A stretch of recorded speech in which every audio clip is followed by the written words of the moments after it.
மேலும் நீங்கள் மேற்குலகை பார்த்தால் அங்கிருக்கும் மக்கள், குறிப்பாக பிள்ளைகள், பெற்றோர்களுக்கு மதிப்பளிப்பதில்லை. இது கிழக்கத்திய நாடுகளை ஒப்பிட்டால் மேற்குலகில் அதிகம்.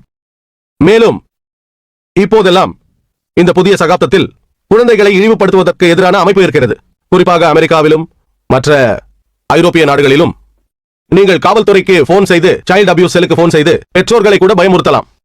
பெற்றோர்கள் அதிகமாக கண்டித்தால் ஜாக்கிரதையாக இருங்கள், இல்லாவிட்டால் அந்த நம்பருக்கு டயல் செய்து விடுவேன் என்று மிரட்டலாம். இதுதான் அங்கிருக்கும் நிலை. எல்லோருக்கும் உரிமை தருகிறார்களாம். இஸ்லாத்திலும் உரிமைகள் உண்டு, குழந்தைகளுக்கும் உரிமை உண்டு. இஸ்லாத்தில் அதிகமாக தரப்பட்டுள்ளது.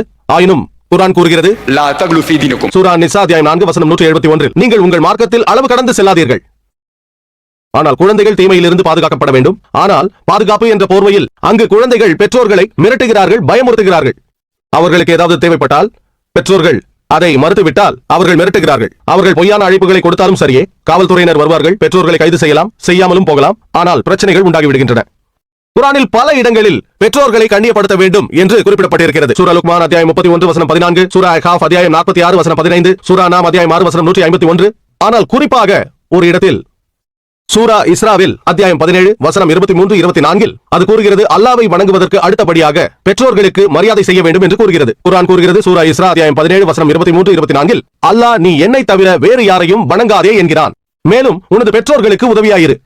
ஒருவரோ அல்லது இருவருமோ முதுமை அடைந்து விட்டால் அவர்களை இழிவுபடுத்தும் ஒரு வார்த்தையேனும் சொல்ல வேண்டாம் என்கிறது. சீ என்று கூட சொல்லக்கூடாது. நீங்கள் சீ என்று கூட சொல்லக்கூடாது.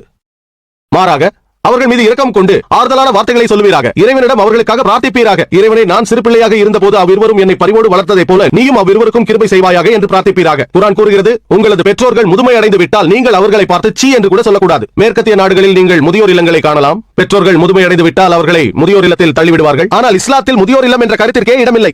ஏனென்றால் முதியவர்களை அரவணைத்து பாதுகாக்க வேண்டியது அவர்களின் மக்கள் அல்லது உறவினர்களின் கடமையாகும். அவர்கள் மீது அன்பு காட்ட வேண்டும், அவர்கள் மீது பாசத்தோடு நடந்து கொள்ள வேண்டும். மேற்குலகை போல் அல்லாது, அதாவது அங்கு மக்கள் வளர்ந்துவிட்ட பிறகு பெற்றோர் அவர்களை வளர்த்து ஆளாக்கி இருக்கலாம். சொந்த காலில் நிற்க முடியும் என்ற நம்பிக்கை வந்துவிட்ட பிறகு பெற்றோர்களை மறந்து அவர்களை விட்டு விடுகிறார்கள்.